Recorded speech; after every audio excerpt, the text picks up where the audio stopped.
AI को लेकर बड़े मुझे बड़ी तकलीफ सी होती है कि हर चीज़ अब हमें एआई, पहले होता था गूगल, हर चीज़ हमें गूगल, पहले किताबें पढ़ के देखते थे। एआई, आपको एआई को लेकर कंसर्न्स हैं या you are happy about it कि हाँ भविष्य बहुत अच्छा होने वाला है? भविष्य बहुत अच्छा होने वाला है, ये बात सही है, शानदार होने वाला है। उस भविष्य में हमारी उपयोगिता क्या रहेगी, ये चिंता की बात है। मतलब एआई कुल मिला के शानदार चीज़ है, इसमें मुझे कोई आपत्ति नहीं है। आज मेरी सारी सोच एकदम होने वाली है। मतलब एक पक्ष रोजगार का क्या होगा हमारा, उसको अभी थोड़ी देर दिमाग से निकाल देते हैं। ठीक। हमारी मूल चिंता ये है कि हम क्या करेंगे और हम क्या करेंगे भी नहीं, हमारी नौकरी का क्या होगा। दो अलग प्रश्न हैं, रेलिवेंस अलग है, नौकरी अलग है। नौकरियां लाखों करोड़ों खत्म होंगी, ये बात सही है। शायद लाखों करोड़ नौकरियां बन जाएंगी दूसरी, ये भी शायद सही हो, पक्का नहीं।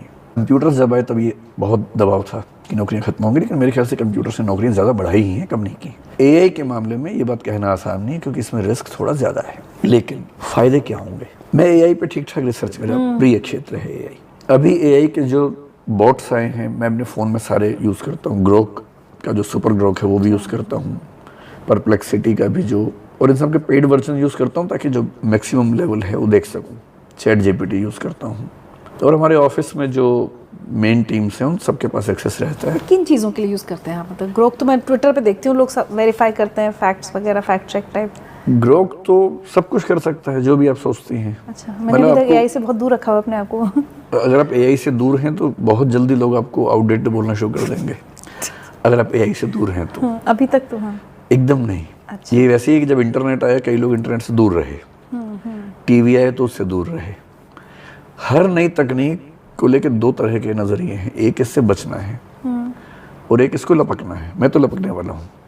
कोई भी नई तकनीक है तुरंत लपकना है, उसको अपने हिसाब से यूज करना है, बहना नहीं है उसके साथ में। जैसे मैं आपको एआई के कुछ यूजेस बताता हूँ क्या होने वाले हैं, अच्छे वाले यूजेस। या आप कैसे यूज करते हैं ये भी बता सकते हैं? मैं तो ऐसे यूज करता हूँ कि मुझे किताबें पढ़ने की जरूरत अब लगभग खत्म हो गई है। ठीक। अगर मैं ग्रोक से पूछूं कि भाई जैसे मेरा पढ़ने का मन है और मैं उससे कहूँ कि मुझे ये बताओ कि फिनेंस को समझने के लिए दुनिया की सबसे अच्छी 10 किताबें कौन सी हैं, ठीक, वो 10 किताबें बता देगा। अच्छा।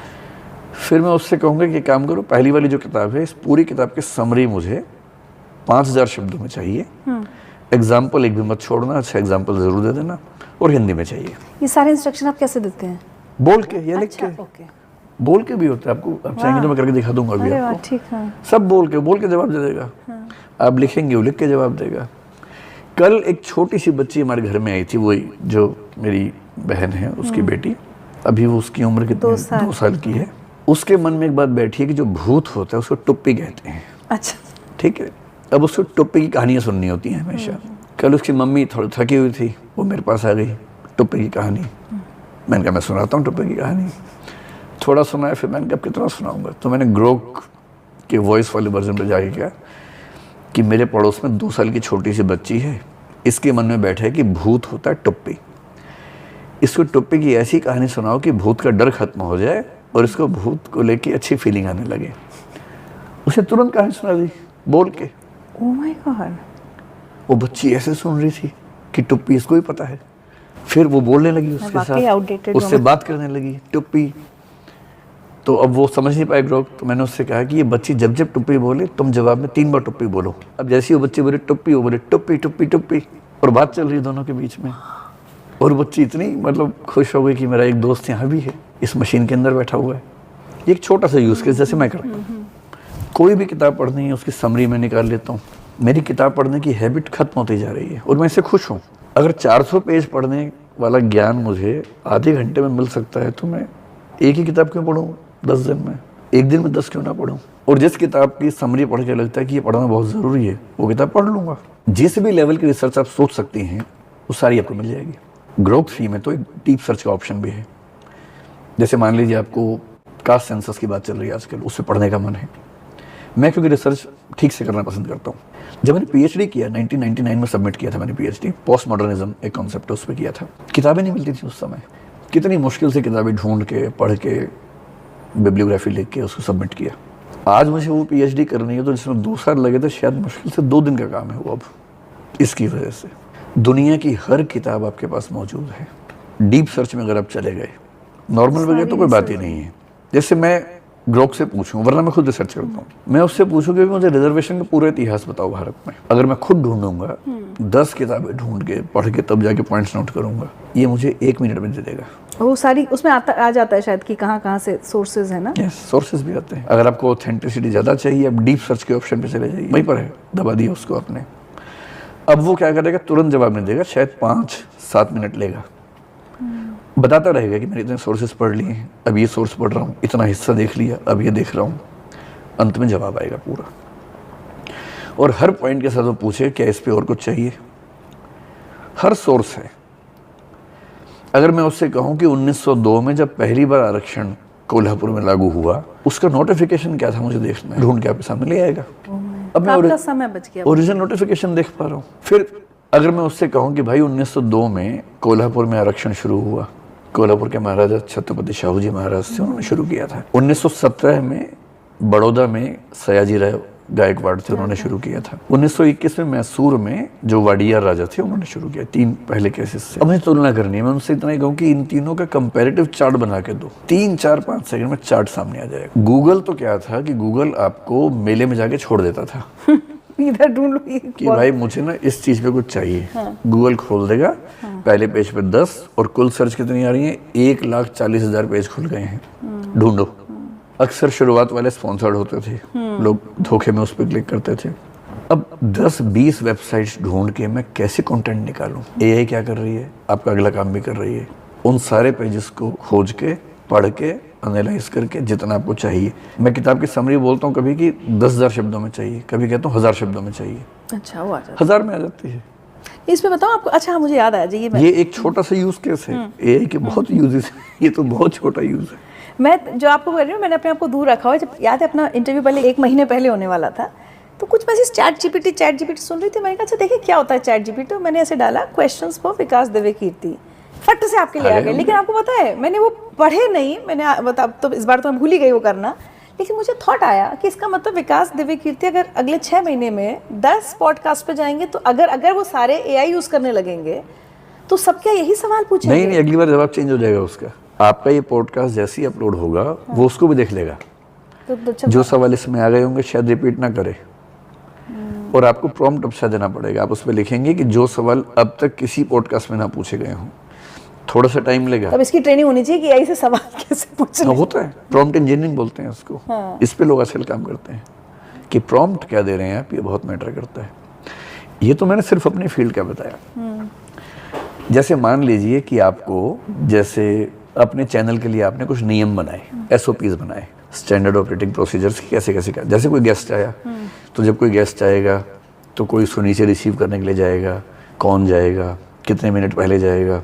फिर जब आएंगे तो शूटिंग के समय डिस्टर्बेंस ना हो, तो बाहर गेट पे कोई रहेगा ताकि बेल ना बज जाए। लाइटिंग कैसे होगी, कैमरा पर्सन को कितने दिन पहले बताना है। नियम बना दिए, लिख दिए नियम सारे आपको। अब कोई उसको पढ़ने में खतरा होता है कि भूल ना जाए।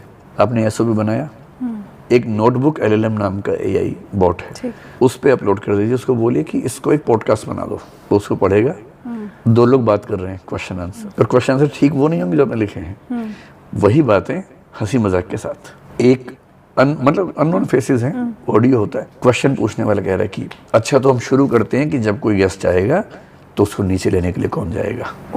क्या तुम सोच सकते हो कौन जाएगा? सामने दूसरी आवाज आ रही है, नहीं मुझे नहीं पता किसको जाना चाहिए। ये बोलेगा वो जाने की जिम्मेदारी कृतिका की होगी। तो कृतिका याद रहेगा, वो सामने से आवाज आ रही है, हाँ मुझे याद रहेगा।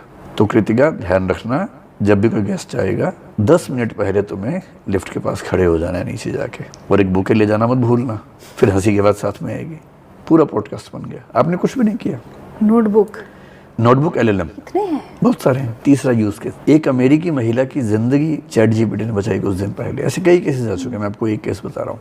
अच्छा, इस पॉडकास्ट के बहाने थोड़ा AI की अवेयरनेस ही बढ़ जाएगी। हाँ, मतलब सबसे पहले तो मेरे साथ ही हो रहा है मैं इतनी विरोधी बनी बैठी हूँ। नहीं, तकनीक से भागना नहीं है। जो तकनीक से भागा वो रेस से बाहर हो जाए। वो महिला प्रेग्नेंट थी और 9 महीने की प्रेगनेंसी शायद थी, 10 दिन बाद बच्चा होने वाला था। वो चैट जीपीटी के साथ खेल रही थी, मतलब बोरियत है तो वैसे उससे बात कर रही थी।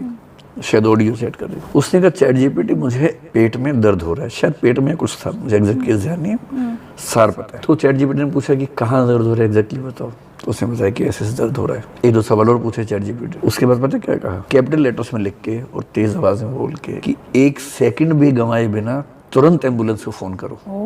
जबकि उसके हिसाब से वो एकदम ठीक थी। उसको पहले लगा कि मजाक हो रहा है। चैट जीपीटी ने फिर कहा 1 सेकंड में मत गंवाओ, जान जा सकती है तुम्हारी। उसने इमरजेंसी में फोन किया, एम्बुलेंस आई, ले गई, ऑपरेशन हुआ, बच्चा हुआ। डॉक्टर्स ने बताया कि अगर आप आधा घंटा लेट हो जाती, मेरा एक दोस्त बहुत अच्छा अभी कुछ दिन पहले फादर बना है, उसकी वाइफ को कुछ कॉम्प्लिकेशंस थी, डॉक्टर के पास गए, बहुत सारे टेस्ट हुए। डाउट ये था कि अब प्रिस्क्रिप्शन प्राइवेट हॉस्पिटल में डर भी लगता है कहीं बिना वक्त की दवाई ना हो, बिना वक्त के टेस्ट ना हो रहा हो। जो रिपोर्ट्स आई चैट जीपीटी पे अपलोड कर दी और पूछा कि इसके बेस पर क्या सलाह आप देंगे। पूरी उसने समरी बताई रिपोर्ट की और उसके बाद बताया कि आपके प्रिस्क्रिप्शंस ये हैं, 5 चीज़ें बताई। सरप्राइजिंगली नेक्स्ट डे जब वो डॉक्टर के पास गई, ठीक वही प्रिस्क्रिप्शन डॉक्टर ने दिया, 99.9% सेम। भारत में क्या है कि डॉक्टर्स कम हैं, पेशेंट ज़्यादा हैं, डॉक्टर आपसे बात ही नहीं कर पाता। आपने टेस्ट करवाया, कोई आपको समझा ही नहीं पाएगा कि क्या क्या दिक्कत इसमें है, तो वो समझा देगा। जब भी आपका मेडिकल चेकअप हो, रिपोर्ट चैट जीपीटी को दे दीजिए, सब बता देगा क्या करना है, क्या नहीं करना है, क्या नहीं खाना है। आपको जिम जाना है, आपको पता ही नहीं करना क्या वहाँ पर, चैट जीपीटी को बोलिए वो जिम जाना है सप्ताह में 6 दिन, किस दिन क्या करूँ, 1 सेकंड में लिख के भेजेगा। सोमवार को ये वाली एक्सरसाइज कर लो, मंगलवार को ये। आप कहेंगे सोमवार वाली मुझे पता नहीं कैसे होती है, तुरंत वीडियो दे देगा कि ये वीडियो देखो, क्या खाऊं क्या ना खाऊं, प्रोटीन ज़्यादा खाना है, प्रोटीन मेरे पास कम है, वेजिटेरियन हूँ, क्या क्या खाऊं, तो पूरी डाइट प्रोटीन के हिसाब से देगा आपको। पर फिर घूम फिर के वही बात आ गई ना, जिम इंस्ट्रक्टर्स की, डॉक्टर्स की, सबकी तो रेलेवेंस खत्म। अकेली दिक्कत है कि जो पर्सनलाइज्ड अटेंशन है वो नहीं मिल पाती है। बट मेडिकल साइंस के लिए ऑफ कोर्स ये बहुत बहुत बड़ा वो। इतना ही नहीं, मेडिकल साइंस में क्या होने वाला है, किसी बीमारी का इलाज ढूंढने में हमें बहुत समय लगता है, क्योंकि इंसान है ना, प्रयोग तो कर नहीं सकते आराम से। एनिमल्स पे कर लेंगे, चूहों पे कर लेंगे पहले, इंसान पे करना अलाउड नहीं होता है जब तक कि वो खुद ना चाहे। अब प्रोटीन्स के निर्माण में या बीमारियों के इलाज के लिए जो टेस्टिंग करनी है, सिमुलेटेड टेस्टिंग आजकल करते हैं कि आपने एक नकली ह्यूमन बीइंग का स्ट्रक्चर बना लिया कंप्यूटर में, उस पर दवाई का प्रयोग करके देख रहे हैं। ये तब संभव होगा जब आप ह्यूमन बीइंग पूरे जीनोम तो हम कर चुके हैं स्टडी, ऑलमोस्ट पूरा स्ट्रक्चर हमारे कंप्यूटर्स में हो, और जब भी एक नया एलिमेंट आएगा तो हर एलिमेंट एक एक कोशिका पर क्या प्रभाव डालेगा इसको हम समझ सके।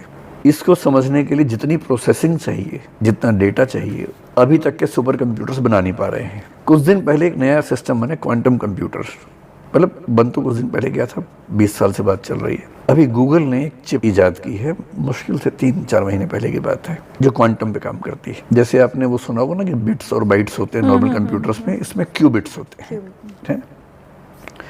उसकी क्षमता ऐसी है कि जितना काम दुनिया का सबसे बड़ा सुपर कंप्यूटर 10,000 साल में करता, उतना काम ये क्वांटम कंप्यूटर जो है ये करेगा 5 मिनट में। अच्छा, दुनिया का सबसे बड़ा सुपर कंप्यूटर 10,000 साल में करता, उतना ही 5 मिनट में करेगा। अब क्वांटम कंप्यूटर्स की गति और एफिशिएंसी और बढ़ेगी अगले सालों में, क्योंकि एआई के लिए बहुत बहुत बड़ी क्षमता डेटा की चाहिए होती है, प्रोसेसिंग बहुत फास्ट चाहिए।